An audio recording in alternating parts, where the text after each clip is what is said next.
liggaam, siel en gees. 'n onderwerp wat verwarrend is vir baie van ons. En daarom is dit miskien nodig dat ons net weer 'n slag die lig van die Bybel op hierdie terme laat val. Want ek dink ten einde die toestand van die dood te verstaan, soos wat die Bybel dit vir ons beskryf, is dit nodig dat 'n mens die woorde siel en gees en wat die Bybel daarmee bedoel sal verstaan. Vir ons wat uit 'n kerkkultuur kom waar ons geglo dat die siel van die mens iets is wat bewustelik bestaan en kan funksioneer na die mens se dood buite die liggaam, is dit belangrik dat ons sal begin, miskien maar by die skepping. Genesis 2 vers 7, en die Here, die mens geformeer uit die stof van die aarde en in sy neus die asem van die lewe geblaas.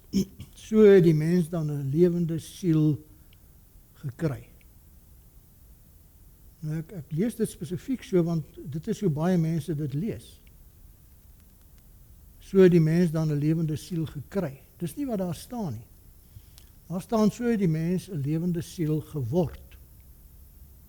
Nou is daar 'n verskil tussen gekry en geword, ongelukkig 'n baie groot verskil. So wat het by die skepping gebeur? Die Here het die liggaam uit die stof geformeer, maar dit was bloot net die liggaam. Dit was nog nie 'n mens nie.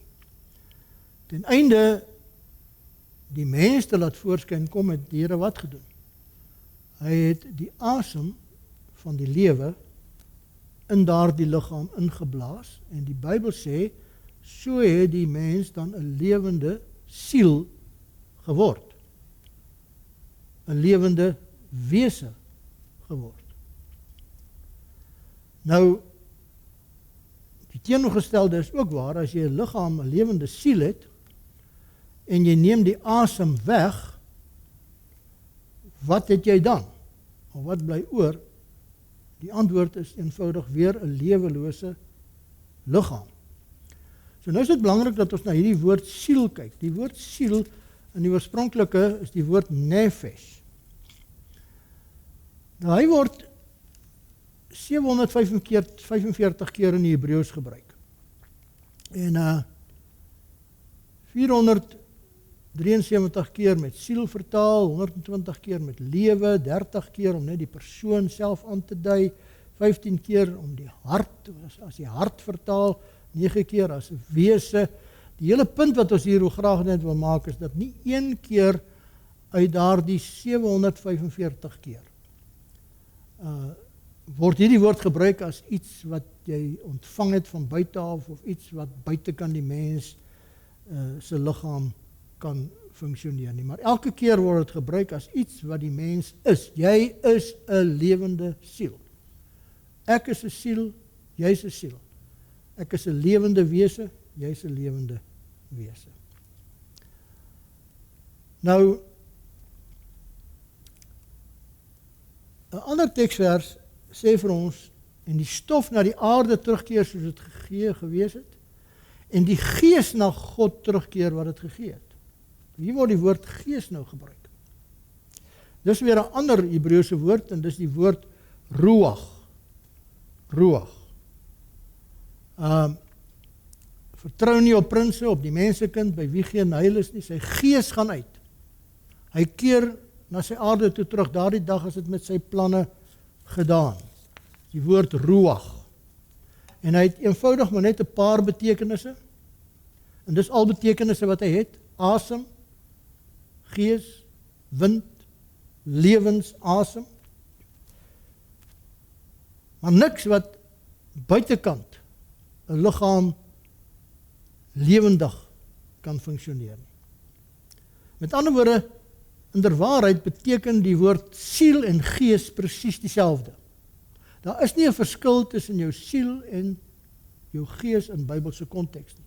Albei daardie wil eintlik maar net terugverwys na die asem van die lewe, die asem wat die Here in daai liggaam geblaas het, en so het hy 'n lewende siel geword wat hy gebruik, die woord nefesh, en dan word die woord gees hier gebruik. In die Nuwe Testament sal jy die Grieks kry, waar die gees pneuma is. Die Griekse woord vir gees is pneuma. Met ander woorde, hy beteken weer net wind, asem, lewe, niks meer as dit nie. So as Stefanus uitroep, Here Jesus, ontvang my gees, dan staan daar pneuma, ontvang my gees. Wat sê hy daarmee? Het hy nou gesê, Here, my siel is nou by u, my gees is nou by u. Wat sê hy? Hy sê eintlik, Here, ontvang my asem. Die lewensasem wat u vir my gegee het, ontvang my lewe. U het vir my lewe gegee, en nou neem u die lewe by my weg, ontvang daar die asem wat u vir my gegee het. Dit is nog steeds Stefanus se asem. En Stefanus gaan opstaan. En die Here gaan daai asem wat hy by Stefanus weggeneem het, gaan hy weer vir hom kom gee in 'n verheerlikte liggaam. So dit bly nog steeds 'n baie persoonlike iets. Nou 1600 keer word hierdie woord siel en gees word in die Bybel gebruik, maar nie een keer word hierdie woord met 'n byvoeglike naamwoord van onsterflikheid daarmee saamgebruik nie. So nêrens in die Bybel is daar 'n aanduiding dat die siel of die gees onsterflik is nie. Die siel wat sondig moet sterwe, sê Genesis 3 vers 4. En dan sê Timoteus dat daar eintlik net een is wat onsterflik is. Niemand anders nie. God wat alleen onsterflikheid besit en 'n ontoeganklike lig bewoon. Nou, Psalm 104 maak dit eintlik baie duidelik. U neem hulle asem weg, hulle sterwe en keer terug tot die stof. U neem hulle asem weg. Hulle sterwe. En dan word hierdie woord asem met siel en gees gebruik. En dit is miskien die verwarring. 'n stukkie geskiedenis wat dit miskien duidelik maak is die koningin van Skeba. In 2 Kronieke 9 vers 3-4 sien ons die koningin van Skeba. Sy kom by Salomo en sy sien Salomo en sy sien hierdie pragtige tempel wat hy gebou het en alles wat daar binne is. Dan sê die Bybel, toe die koningin van Skeba dan die wysheid van Salomo sien en die huis wat hy gebou het en die voedsel van sy tafel en hoe sy dienaars sit en sy bediendes staan en hulle klere en sy dranke en hulle klere en sy trap waarmee hy opklim na die huis van die Here, was daar in haar geen gees meer nie.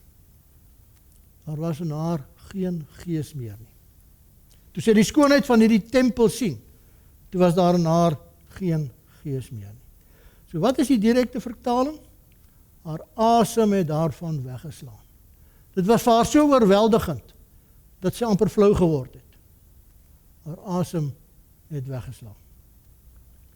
Geen gees, daar was geen gees meer in haar nie, haar asem het weggeslaan. Kom ons keer terug na hierdie ander woord, nefes net vir 'n oomblik, want dit is belangrik om te let dat die Bybel ook dit vir ons sê, maar aan al die diere van die aarde en die voëls van die hemel en die kruipende diere op die aarde, waarin daar 'n lewende siel is, so daar dieselfde woord, nefes wat met siel vertaal word gebruik van die diere in die veld en die voëls van die hemel. En Prediker 3 beamoed dit eintlik, want die lot van die mensekinders is ook die lot van die veediere, hulle het een en dieselfde lot.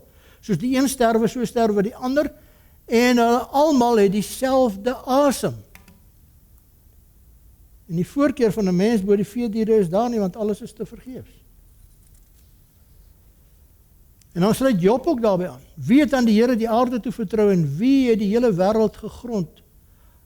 As hy op homself ag sou gee, sy gees en sy asem na hom sou terugtrek, dan sou alle vlees tesame die asem uitblaas en die mens sou tot stof terugkeer. Met ander woorde, as God die gees vat, die asem, en hy vat dit terug, dan blaas die mens die asem uit en hy keer tot stof terug. Die Bybel is eintlik baie helder, duidelik oor hierdie aangeleentheid. Job 33:4 sluit daarbey aan, Die asem van die Almagtige maak my lewend. Dis die enigste rede waarom ek lewe, is omdat ek die asem van die Almagtige ontvang het. Job 27 vers 3, want my asem is nog heeltemal in my, en die lewensasem van God is in my neus. Met ander woorde, hy roep terug na die skepping toe, waar die Here die asem van die lewe in daardie dooie liggaam ingeblaas het, en so hy 'n lewende siel geword het. Job 12 vers 10, in wie se hand die siel is van alles wat leef, en die gees van die menslike vlees. Met ander woorde, die siel van alles wat leef, die gees van alle menslike vlees, daardie asem, daardie lewensasem is in God se hand. Dan word dit dis wat hom lewend maak. En as die mens sterf, gaan die asem terug na God toe. Daar's geen melding in die Bybel van 'n lewelose siel wat na God toe terugkeer nie. Kom ons besef net een ding, dat by die skepping het twee dinge bymekaar gekom. Daar was 'n siel en 'n liggaam. En daardie twee dinge het tegelyk bymekaar gekom omdat daar asem daarvoor gekom het. As daar nie asem in daai liggaam geblaas word nie, dan kan daar nie 'n lewende siel wees nie. En wanneer die dood intree, dan skei die liggaam en die asem van mekaar. Die liggaam word weer stof en die gees, die asem keer terug na God en die siel bestaan nie meer nie. Daar's nie 'n plek waar die siel heen vertrek nie. Dit hou eenvoudig op. 'n baie eenvoudige illustrasie is 'n kas. Met ander woorde, hoe maak ek 'n kas? Ek het 'n klomp spykers en ek het hout bymekaar. En dan vat ek die hout en ek vat die spykers en ek slaan vir my 'n kas aan mekaar. Nou later het die kas nie meer 'n doel nie, hy dien nie 'n doel nie en ek gaan hom nie meer gebruik nie en nou trek ek al die spykers uit en ek gooi hulle in 'n houer en die planke vat ek en ek sit hulle op 'n stapel in die stoorkamer. Nou waar is die kas? Waar is die kas heen? Wat het met die kas gebeur? Hy het nêrens heen gegaan nie. Hy het eenvoudig opgehou om te bestaan. Want die kas was die verbintenis tussen twee dinge. Daar is geen kas as daar nie spykers en planke in 'n ordelike manier bymekaar gevoeg word nie. Ja, die spykers en die planke bestaan nog. Maar daar is geen kas as die twee nie saamgebring word. En dieselfde geld met die siel. Die asem bestaan en die liggaam keer terug na God toe, maar die siel bestaan nie tensy die twee saam met mekaar gevoeg word. Vertrou nie op prinse op die mensekind by wie geen heil is nie. Sy gees gaan uit, hy keer terug na sy aarde toe. Op daardie dag is dit met sy planne gedaan. Ons kan dit eintlik met 'n gloeilamp vergelyk. Daai gloeilamp is daar aan die krag gekoppel. En solank as wat hy aan die krag gekoppel is, solank skyn hy. As die krag afgesit word, dan skyn hy nie meer nie. Hy's nog daar, maar wat het van die lig geword? Dit kan slegs met 'n verbintenis met die krag herstel word. Daar's nie 'n ander manier nie. Daai lig het net eenvoudig verdwyn, hy bestaan nie meer nie. Wanneer hy weer gekoppel word aan daardie elektrisiteit, aan die bron, dan sal die lig weer skyn. Kom ons sluit af. Waar kom die idee van die onsterflike siel nou vandaan? Soos alle foutiewe leerstellings kom hierdie een ook maar van die vader van die leuen af, die Satan af. Dit het alreeds daar in Egipte begin. 3000 voor Christus het die Egiptenare almal geglo dat die siel voortleef na die hiernamaals. Dis hoekom hulle die piramides gemaak het en hoekom hulle daai piramides bo eintlik oopgemaak het sodat die siel van die farao kan uitgaan na buite toe. En snaaks genoeg as jy in die geskiedenis gaan lees, dan sien jy dat Sokrates, die Griekse filosoof, het op 'n stadium met 'n draai in Egipte gaan maak en hy het eintlik daar gaan studeer. In Egipte, Sokrates en die onsterflikheid van die siel, waarin die Egiptenare vir eeue lank geglo het oorgespoel na hom toe. Hy het dit aanvaar en op die ou end het Plato gekom. Plato het sy student geword, Sokrates se student, en so het hierdie idee van 'n onsterflike siel in die Griekse kultuur ingekom. En stadig maar seker het die Griekse kultuur inbeweeg, ons kerke binne gestroom, en na 20 eeue word dit vandag nog steeds deur 'n meerderheid van ons Christene geglo. Terwyl die Bybel eintlik baie glashelder is, my liewe broer en suster, daaroor, en ek hoop dat u nie verder verward sal raak wanneer daar oor die terme liggaam, siel en gees gepraat word nie. Dat ons dit sal begryp. Ongelukkig is dit so deel van ons oorgeërfde en ons kultuur dat 'n mens baie moeilik van hierdie konsepte ontslaa raak. Die beste is om die Here te vra om jou gedagtes oop te maak en net onbevooroordeel te maak en net weer 'n slag suiwer na die skrif toe te gaan. En miskien moet jy net weer teruggaan en weer 'n keer ook na daai bepaalde lesing 5 minute na die dood in ons reeks gee my die Bybel, net die Bybel gaan kyk.